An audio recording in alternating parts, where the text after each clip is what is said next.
minkum. Kita sambung kepada guru kita Al-Habib Naufal bin Syihab. Kepada beliau kami persilahkan.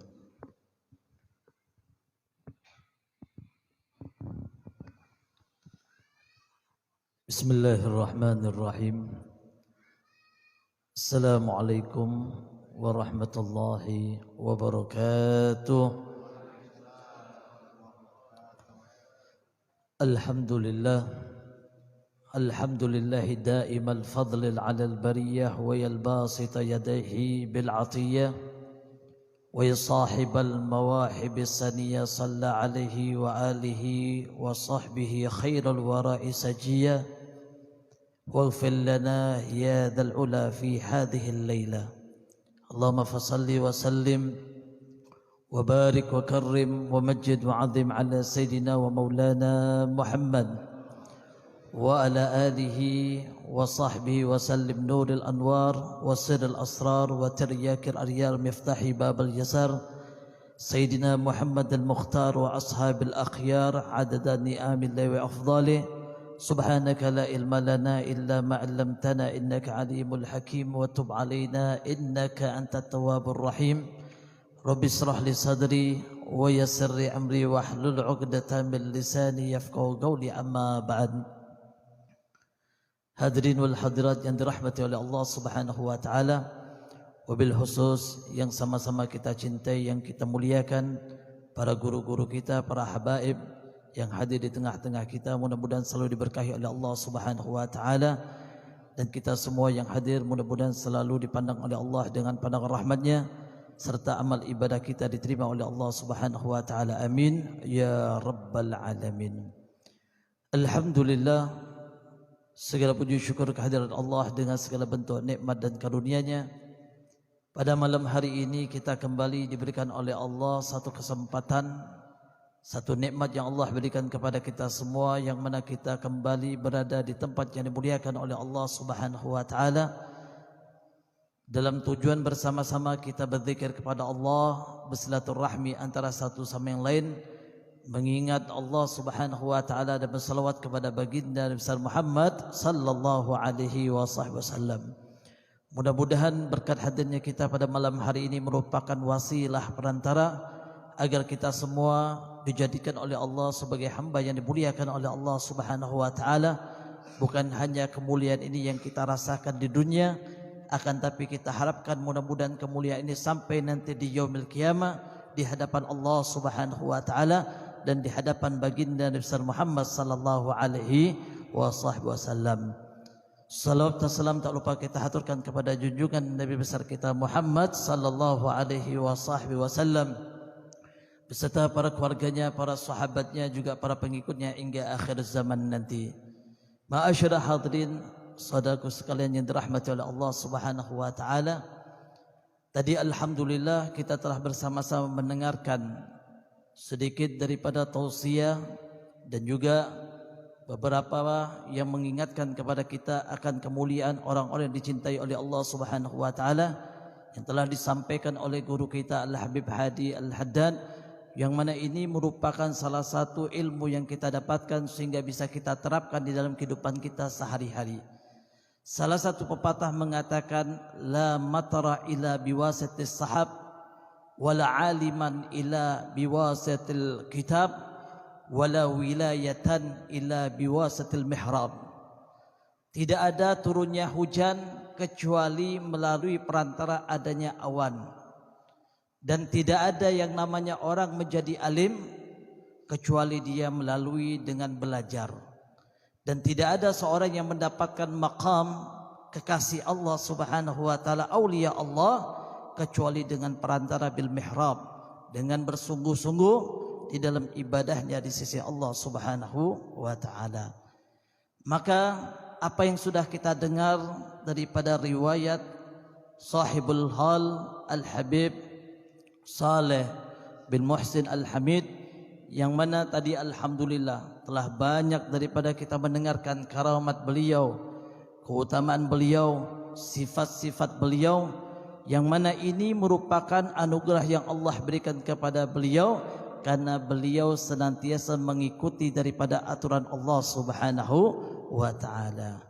Maka jikalau Allah sudah cinta kepada hambanya, pasti Allah akan letakkan qabul, keridhaan kepada hamba tersebut. Kalau Allah sudah ridha dengan hamba tersebut, apapun yang dia inginkan akan diijabah oleh Allah Subhanahu wa taala. Baik itu bentuk karamat, baik itu doanya akan diijabah oleh Allah Subhanahu wa taala. Maka ada salah satu hadis Nabi yang mungkin kita selalu ingat, ketika Allah Subhanahu wa taala cinta kepada seorang hamba, nada Jibril, kemudian Allah Subhanahu wa taala memanggil malaikat Jibril dan mengatakan, wahai Jibril, inni uhibbu fulan fayuhibbuhu. Wahai Jibril, sesungguhnya aku cinta kepada ini fulan, maka cintailah fulan tersebut. Allah Subhanahu wa taala kalau sudah cinta kepada hambanya, maka Allah memerintahkan kepada malaikat Jibril, pemimpin daripada seluruh malaikatnya Allah Subhanahu wa taala, untuk cinta kepada hamba tersebut. Kemudian tidak sampai di situ, malaikat Jibril ketika itu juga memanggil semua makhluk di langit dan mengatakan di hadapan mereka, sesungguhnya Allah dan aku mencintai daripada hamba tersebut, maka kalian semua patut mencintai daripada hamba tersebut. Maka semua yang ada di langit mencintai daripada hamba tersebut karena kecintaan Allah Subhanahu wa taala kepada hamba tersebut. Kalau sudah Allah cinta kepada hamba tersebut, kalau sudah malaikat Jibril cinta kepada hamba tersebut, semua makhluk yang dimuliakan oleh Allah cinta kepada hamba tersebut, apa kurangnya untuk hamba tersebut? Pasti di saat itu juga Allah muliakan hamba ini, Allah tinggikan derajat hamba ini, sehingga Allah meletakkan yang namanya al-qabul, keridhaan Allah Subhanahu wa taala kepada hamba tersebut. Maka kalau sudah kita mendapatkan ridhonya Allah, apapun yang kita inginkan akan diijabah oleh Allah Subhanahu wa taala. Yang menjadi satu pertanyaan untuk kita semua yang hadir, baik bapak-bapak ataupun ibu-ibu sekalian, bagaimana kita bisa mendapatkan ridhonya Allah Subhanahu wa taala? Ridha merupakan hadiah yang sangat besar yang Allah berikan kepada kita semua. Tidak hanya ridha itu didapatkan dengan santai-santai, tidak hanya kita mendapatkan ridha itu dengan mungkin undian, mungkin diundi baru dapat ridho hadiahnya. Enak kalau begitu Pak. Kalau misalnya ada undian dapatkan ridhonya Allah, besok kita ikut semua daftar undiannya. Tapi berhubung ridho ini tidak didapatkan dengan undian, maka kita cari tahu bagaimana mendapatkan daripada ridho tersebut.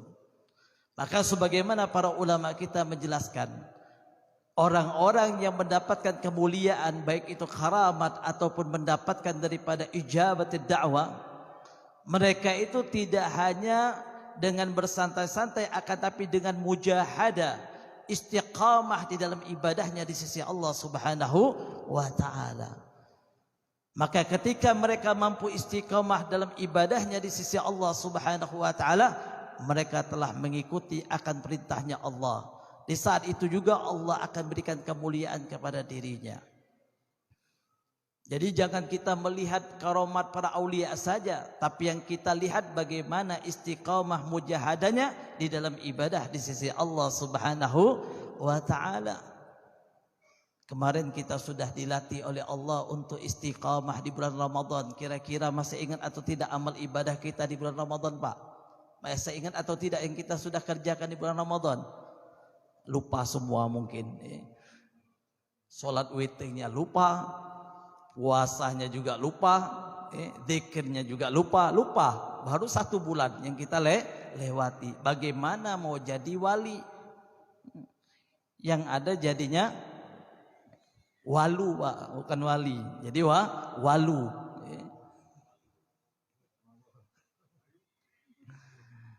Seorang tidak bisa mendapatkan satu kemuliaan kecuali dengan istiqamah. Maka Allah Subhanahu wa taala mengatakan di dalam surah Al-Hud ayat ke-30, Allah mengatakan fastaqim kama umirta wa man taba ma'a fala tatghaw fa innahu bima ta'maluna basir. Allah Subhanahu wa taala mengatakan istiqamalah kalian Kepadaku kata Allah Subhanahu wa taala, fastaqim kama umirta, sebagaimana aku perintahkan kepada kalian. Nah, ini salah satu perintah dari Allah Subhanahu wa taala. Kita disuruh untuk istiqamah. Bukan mencari karamat, tapi disuruh istiqamah. Karamat itu akan datang bagi orang yang istiqamah. Fastaqim kama umirta wa man taba ma'ak. Dan engkau senantiasa bersama orang-orang yang kembali kepadaku, kata Allah Subhanahu wa taala. Orang yang bertobat di hadapan Allah Subhanahu wa taala. Kita hari-harinya kita memang tidak lepas daripada dosa dan kesalahan. Tapi jangan sampai kita lupa istiqamah dalam ibadah di sisi Allah Subhanahu wa taala. Innal insan mala khata' wan nisyan. Kita ini manusia semua, Pak. Baik Habib sendiri, walaupun orang mengatakan Habib cucunya Nabi, tetap ada yang namanya dosa, bukan Nabi. Tapi kita ini semua diperintahkan oleh Allah untuk tetap melakukan kebaikan. Walaupun kita hari-hari kita tidak lepas daripada dosa dan kesalahan. Karena kenapa? Karena kebaikan inilah yang akan menghapus daripada dosa dan kesalahan kita. Maka Allah mengatakan, fala tatghaw, jangan engkau melampaui batas. Tetaplah terus istiqamah di jalannya Allah. Wasungnya Allah mengetahui apa yang kita perbuat. Allah itu inginkan kita bukan hanya ibadah yang banyak kemudian liburnya juga lama, Pak. Benar atau tidak? Yang Allah inginkan itu ibadahnya kita ini ada konsisten. Bukan ibadah yang banyak liburnya juga lama. Ini dulu waktu kita misalnya rajin-rajin baca Quran. Ramadan kemarin subhanallah rajin benar kita baca Qurannya. 1 hari 1 juz. Ada juga mungkin 3 hari bisa khatam Quran. Pas keluar bulan Ramadan, jangankan 1 juz, lihat covernya Quran aja belum terlihat-lihat sampai sekarang ini. Selesai bulan Ramadan, selesai juga baca Quran, taruh langsung di atas lemari. Tahun depan baru dibuka lagi. Pas dilihat huruf dalam Al-Qurannya berubah semua, Pak. Yang awalnya ba jadi ya. Kenapa? Sudah rayapan, tambahan titik baru. Pas awalnya ba itu nambah lagi titik sebelahnya. Ini kayaknya ya atau ba ini. Ternyata apa? Ba tambahan titik ini karena ada rayap makannya. Karena dibuka 1 tahun sekali. Ramadan tahun yang datang baru dibuka kembali daripada Al-Qur'annya. Nah, ini bagaimana kita mendapatkan satu kemuliaan. Maka Nabi mengatakan bahwa sungguhnya ahabbul amal ilallahi adwamuha wa in qalla. Paling dicintai oleh Allah amalan seseorang itu yang mana ada konsisten, dawam walaupun hanya sedikit. Walaupun hanya sedikit. Contoh misalnya di bulan Ramadan kemarin kita mampu 1 juz, minimal keluar di bulan Ramadan ya jangan sampai habis sama sekali dalam 1 hari. Minimal 1 lembar, 2 lembar, 3 lembar. Maka di situ kita sudah termasuk golongan hamba yang istiqamah dalam ibadah kita di sisi Allah Subhanahu wa taala. Di bulan Ramadan kemarin kita mampu sholat tarawih 20 rakaat, sholat witirnya 3 rakaat, subhanallah. Keluar bulan Ramadan jangan sampai habis sama sekali, tarawihnya tidak dijalankan, witirnya juga tidak dijalankan. Maka ini termasuk orang yang rugi. Minimal walaupun tidak ada tarawih, setidaknya kita melaksanakan sholat witir 3 rakaat, walaupun tidak di dalam bulan Ramadan. Ini sama sekali hilang.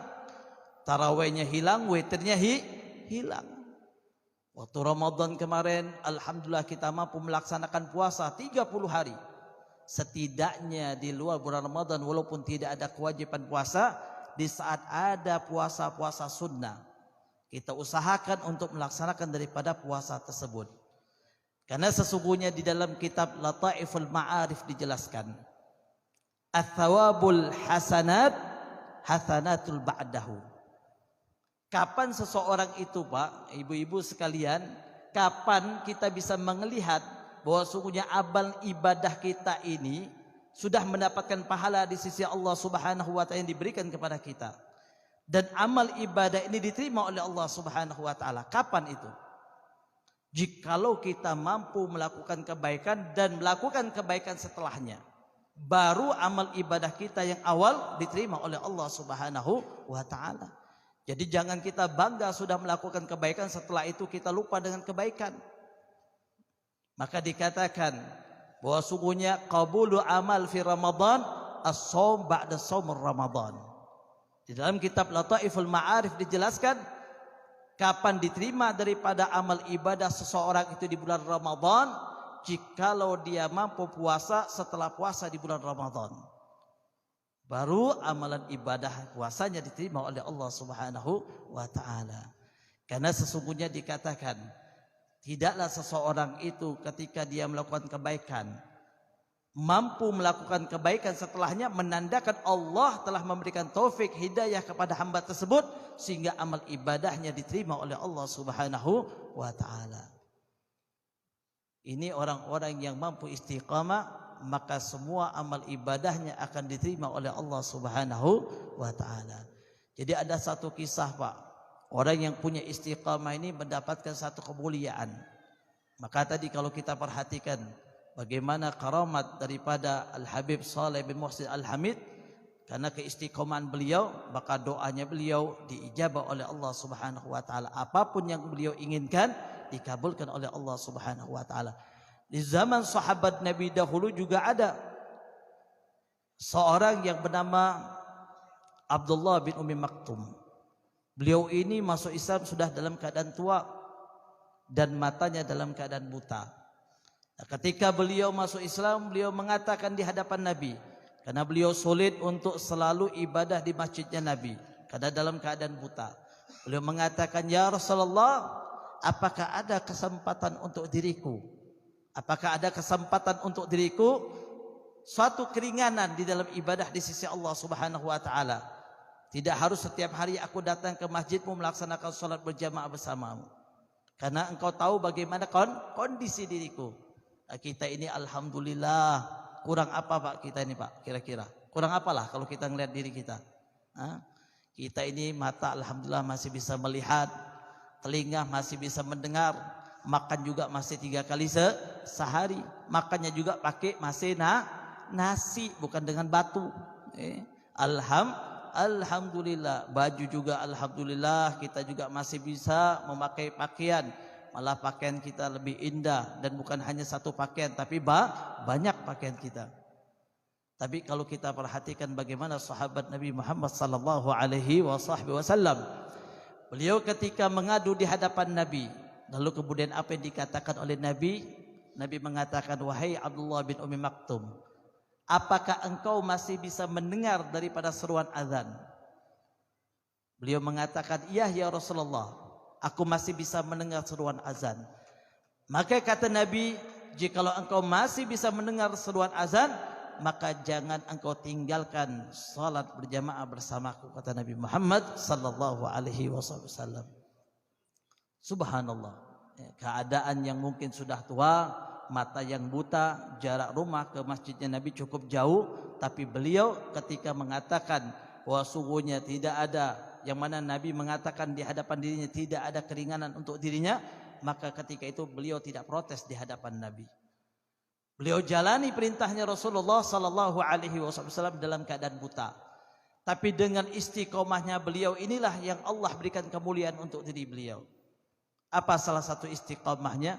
Pernah suatu hari, Pak, di waktu subuh dalam keadaan gelap gulita, mata dalam keadaan buta, beliau berjalan untuk melaksanakan salat subuh bersama Nabi Muhammad sallallahu alaihi wasallam.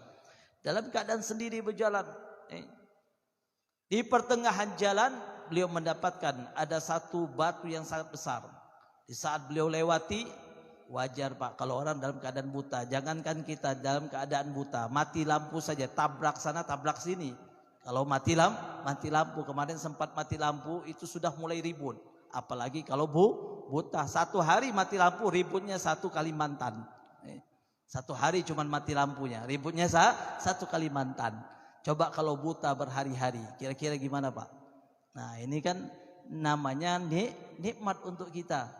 Maka gunakan nikmat ini dengan sebaik-baiknya. Maka ketika beliau berjalan di saat dalam keadaan buta, suasana yang gelap gulita, di saat itu juga beliau tidak mengetahui bahwasanya di depannya ada batu yang besar. Beliau tabrak, akhirnya beliau terjatuh, Pak. Wajar saja, orang buta namanya kan. Terjatuh, wajahnya dipenuhi dengan darah. Luka, wajahnya terpenuh dengan darah. Ketika itu juga beliau tidak mengurungkan niat dan tujuan dan kesungguh-sungguhan beliau, istiqomahnya beliau untuk bersama Nabi Muhammad sallallahu alaihi wasallam. Beliau laksanakan tetap menuju masjid Nabi dan melaksanakan ibadah salat bersama Nabi.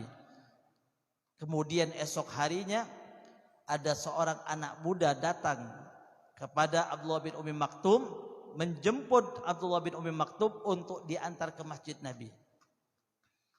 Setelah sholat, ini pemuda juga ketika itu mengantar Abdullah bin Ummi Maktum untuk pulang ke rumah. Setiap hari. Bukan hanya satu waktu, akan tapi sampai 5 waktu. Diantar terus, diantar pergi, diantar pulang oleh anak muda ini. Ya, namanya kalau ada orang yang baik itu pasti kita tanya siapa ini. Kemudian ditanya oleh beliau, siapa engkau? Ini anak muda mengatakan, jangan engkau tanya diriku dan jangan engkau doakan diriku. Nah, bingung nggak, Pak? Kalau ada orang yang baik ini kan kita tanya namanya, dia nggak mau ngasih nama. Kemudian apalagi mau hadiah. Tidak lama subhanallah, ini orang mengatakan anak muda tersebut kepada Abdullah bin Ummi Maktum, ketahuilah, kalau engkau benar-benar ingin tahu, aku adalah iblis. Aku adalah iblis. Enak atau tidak, Pak? Tiap hari kita diantarkan sholat dengan iblis. Ajib atau enggak? Ajib, Pak. Enak. Iblis yang jagain kita sholat. Bukan mengganggu kita. Selama ini kita yang diganggu oleh iblis. Ini diantar oleh iblis. Iblis yang ngantar sholat, iblis juga yang ngantar beliau pulang ke rumah. Bingung Abdullah bin Ummi Maktum, ngapain engkau menolong saya untuk ibadah? Bukannya tujuan engkau untuk merusak ibadah saya. Beliau mengatakan iblis ini, wahai Abdullah bin Ummi Maktum, ketika engkau ada perintah dari Nabi untuk melaksanakan ibadah salat bersama Nabi, di saat kondisimu ini berbeda dengan kondisi sahabat yang lain, kemudian ketika engkau terjatuh, engkau terus menjalankan daripada ibadahmu dan istiqamahmu, maka di saat itu juga Allah ampuni dosa-dosamu semua. Nah, aku takut, kata iblis, jikalau engkau teruskan daripada ibadahmu dan engkau terjatuh kembali, aku takut nanti orang-orang di sekitarmu semuanya diampuni oleh Allah Subhanahu wa taala, dan bisa saja satu dunia ini diampuni oleh Allah dosa-dosanya karena sebab dirimu. Maka aku jagain engkau jangan sampai jatuh. Subhanallah. Dijagain oleh iblis, jangan sampai jatuh.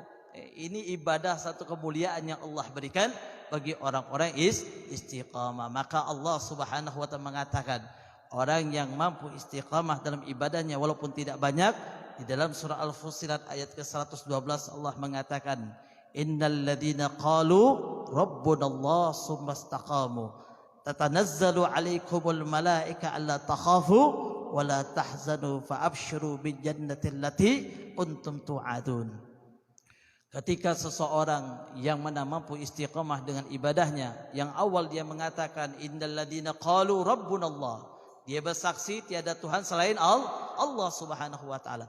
Kalau orang itu sudah dia yakin Allah sebagai Tuhannya, apapun yang Allah takdirkan untuk dirinya dia terima. Apapun yang menjadi aturan Allah dia jalani, kalau dia yakin benar-benar Allah sebagai Tuhannya. Kemudian setelah itu bukan meyakini adanya Allah saja, tapi dia mengikuti aturan Allah sampai datangnya kematian pada dirinya. Summastaqam. Maka di saat itu juga nanti di akhir daripada umurnya, di saat dia sakaratul maut, Allah akan berikan kemuliaan pada dirinya. Apa? Allah Subhanahu wa ta'ala akan turunkan tatanazzalu 'alaikumul malaika. Allah turunkan malaikat, tidak lain tujuannya untuk apa? Ini malaikat hadiah dari Allah untuk kita semua, yang mana tujuannya untuk menenangkan jiwa kita. Kita ini, Pak, kalau sudah dalam keadaan sakaratul maut, bawaannya takut dengan sedih. Benar atau tidak? Kalau takut, jelas kita tidak tahu nanti di mana tempat kita ketika datang kematian pada diri kita. Timbul rasa takut, sedih. Kenapa sedih? Banyak harta yang kita tinggalkan. Nah sedih, ya Allah, kemana semua nih harta yang kita tinggalkan? Punya istri cantik, ya Allah, nanti siapa yang nikahin istri kita ini? Sedih, Pak. Benar atau tidak? Benar. Maka dengan adanya malaikatnya Allah ketika itu menenangkan diri kita. Tatanazzalu alaikumul malaika, apa yang dikatakan oleh malaikat? Alla takhafu wa la tahzanu. Engkau jangan sedih, kata malaikat. Engkau jangan takut, kata malaikat. Allah berikan satu kabar gembira untuk dirimu. Fa'afshiru bi jannatil lati kuntum tu'adun. Ada satu kabar gembira untuk dirimu, Allah telah janjikan ada tempatmu di dalam surganya Allah Subhanahu wa taala. Kita tidak sedih lagi, Pak. Kita tidak susah lagi, tidak takut lagi, karena kenapa? Sudah ada tempat kita di dalam surganya Allah Subhanahu wa taala. Kenapa harus sedih kita meninggalkan harta kita? Karena ada harta yang hakiki di dalam surganya Allah Subhanahu wa taala. Nah, ini yang kita harapkan. Maka orang-orang yang mampu istiqamah, pertama dia mampu mengatur waktunya. Yang kedua, orang yang mampu istiqamah, dia bisa mendapatkan kemuliaan, yaitu bagi orang-orang yang mana dia bisa berteman dengan orang-orang yang baik. Kalau dia mampu berteman dengan orang baik, maka dia nanti bisa istiqamah dalam ibadahnya di sisi Allah Subhanahu wa taala. Yang ketiga, perbanyak doa di hadapan Allah Subhanahu wa taala. Apa doa yang diajarkan oleh Nabi? Allahumma ya muqallibal qulub, tsabbit qalbi ala dinik. Wahai zat yang membolak-balikan hati, mantapkan hatiku ini di dalam keimanan di sisimu. Maka perbanyak doa di hadapan Allah Subhanahu wa taala. Atur waktu kita, kapan saat kita mencari nafkah, kapan saat kita ibadah di sisi Allah Subhanahu wa taala.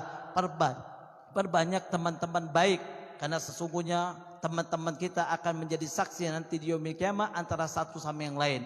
Maka agamanya seseorang itu tergantung daripada temannya. InsyaAllah mudah-mudahan dengan tiga keadaan tersebut, kalau kita mampu mengatur waktu kita, kemudian kita perbanyak teman yang baik, kemudian perbanyak doa di hadapan Allah, mudah-mudahan kita juga mendapatkan kemuliaan sebagaimana Al-Habib Saleh bin Musa Al-Hamid mendapatkan kemuliaan di sisi Allah Subhanahu wa taala. Allah Subhanahu wa ta'ala berikan hadiah yang terbesar kepada beliau, doanya beliau diijabah oleh Allah, karamat-karamat yang Allah berikan kepada beliau karena mujahadahnya beliau, istiqamahnya beliau dalam ibadah di sisi Allah Subhanahu wa taala. Dan kita semua insyaallah mudah-mudahan bisa mendapatkan sebagaimana beliau mendapatkan yang Allah Subhanahu wa ta'ala berikan kepada beliau dengan istiqamahnya kita juga di dalam ibadah di sisi Allah Subhanahu wa taala. Mudah-mudahan Allah Subhanahu wa taala senantiasa memberikan kemuliaan kepada kita semua. Dengan Allah Subhanahu wa taala ampuni dosa-dosa kita, Allah angkat derajat kita, dan mudah-mudahan Allah Subhanahu wa taala berikan istiqamah kepada kita semua. Amin ya rabbal alamin. Wa afu minkum. Wassalamualaikum warahmatullahi taala wabarakatuh.